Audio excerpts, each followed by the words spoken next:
Lots of coffee. So Scott, Yes, how sir. long have you been in the Springs? I've been here 12 years. And if you weren't a Broncos fan, what other team would you root for? Dolphins. It doesn't have to be NFL.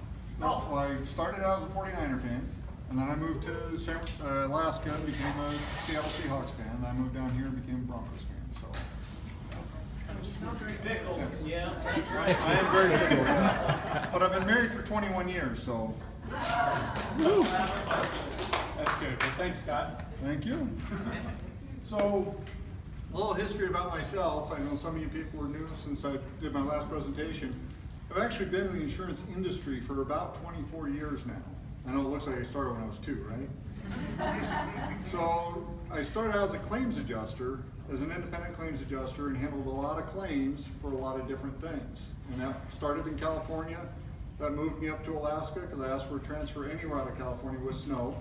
I got it.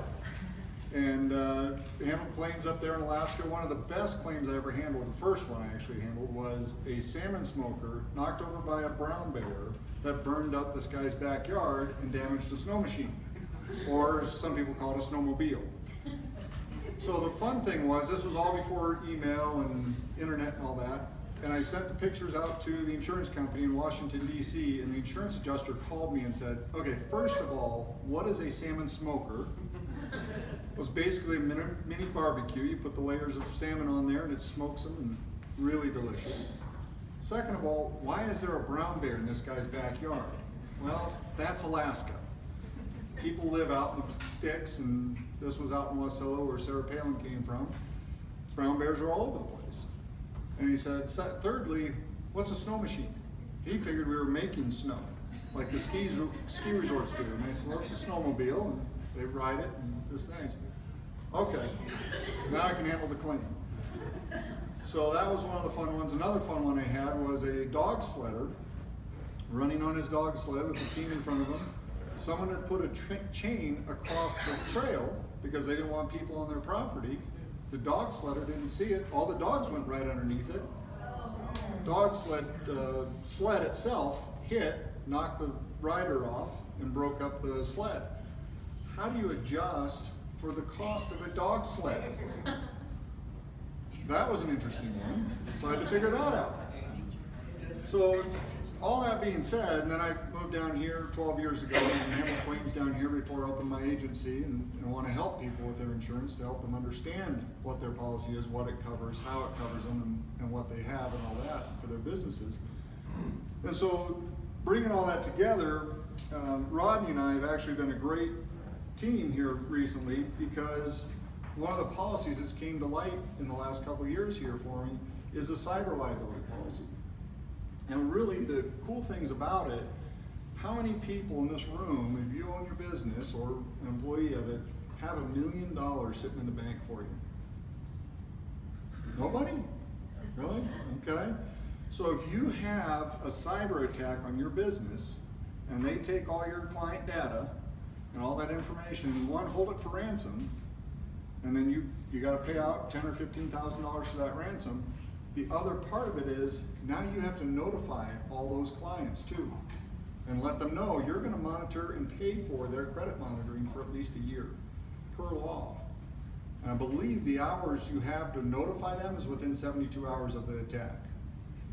So that could cost a lot of money, okay, to get all those things out. And I don't know if send-out cards would be able to do that. But that being said, this cyber policy will cover all those costs for you up to $1 million. And that's where I say, if you don't have $1 million sitting in your pocketbook, for $800 a year potentially, depending on the policy and what coverages we're looking for, they can take care of all that for you. They can also take care of that ransom for $10,000 or $15,000, because not many small businesses have $10,000 or $15,000 sitting in their bank account. But thieves have figured out they don't need to ask for $1 million anymore in ransom. They're going for more accounts for less money and getting more money than if they're just going for one big account. And that's the scary part, and that's what's going on in the world. And that's where Rodney really comes in and helps people with their computer systems to make sure they got a wall around their computers to make sure they don't get that cyber attack.